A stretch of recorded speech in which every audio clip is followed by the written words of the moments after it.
भाभी, दीदी ये क्या कर रही हो आप?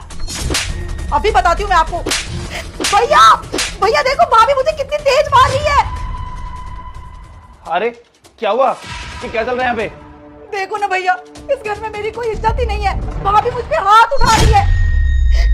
मैं ये डिजर्व करती हूँ क्या? अरे मैं आपकी बहन हूँ, इनकी ननद हूँ, और ये मुझे चाटा पे चाटा मारे जा रही है। नेहा, ये क्या सुन रहा हूँ मैं? अरे तुमने मेरी बहन पे हाथ उठाया? अरे क्या तुम्हारे माँ बाप ने यही संस्कार दिए तुम्हें? मनीष मैं सच कह रही हूँ, मैंने ऐसा कुछ नहीं किया। बस करो भाभी, ये झूठ बोल रही है भैया। देखो मेरे गाल लाल हो गए, इन्होंने मुझे इतना मारा है। आपको अगर मेरा इस घर में रहना पसंद नहीं है ना तो मैं चली जाऊंगी यहाँ से, लेकिन कम से कम भैया के आगे तो झूठ बोलना बंद कर दो भाभी। नेहा, तुम क्या चाहती हो? मेरी बहन मेरे घर ही ना आए?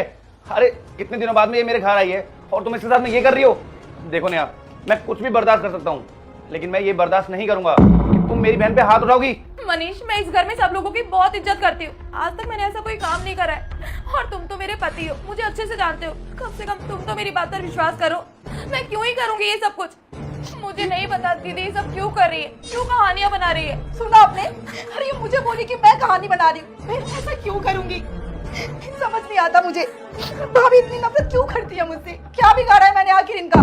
तो नेहा, तुम्हारा कहने का मतलब ये है कि प्रिया खुद अपने आप थप्पड़ मार रही थी खुद के? अरे तुम्हें शर्म नहीं आती ऐसे झूठ बोलते हुए? और प्रिया तुम, अरे हमारे पापा ने ये संस्कार दिए हैं कि किसी से थप्पड़ खा के आराम से चुपचाप बैठ जाओ। अरे पापा ने क्या कहा था, अगर कोई एक थप्पड़ मारे ना उसके 4 थप्पड़ मारो, और वही करो तुम यहाँ पे। भले ही मेरी बीवी हो, मुझे इससे कोई फर्क नहीं पड़ता।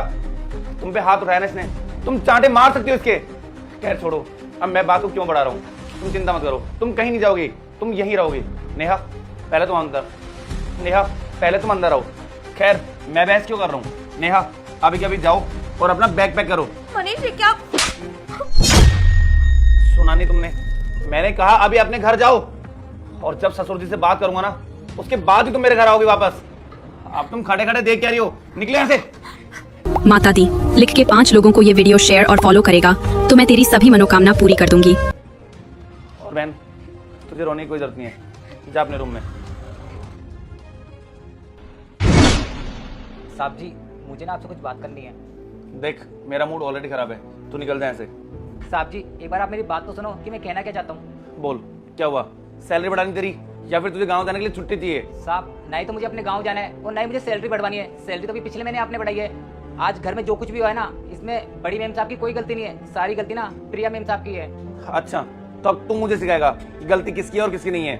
देख तेरे लिए अच्छा यही होगा कि तू जाके अपना काम कर, वरना खामखा तू और पिट जाएगा मेरे से। जा और अपना काम कर। मुझे पता था साहब, मैं तो इस घर का मामूली सा नौकर हूँ ना, आपको मेरी बात पे विश्वास नहीं होगा, पर मैं आपको कुछ दिखा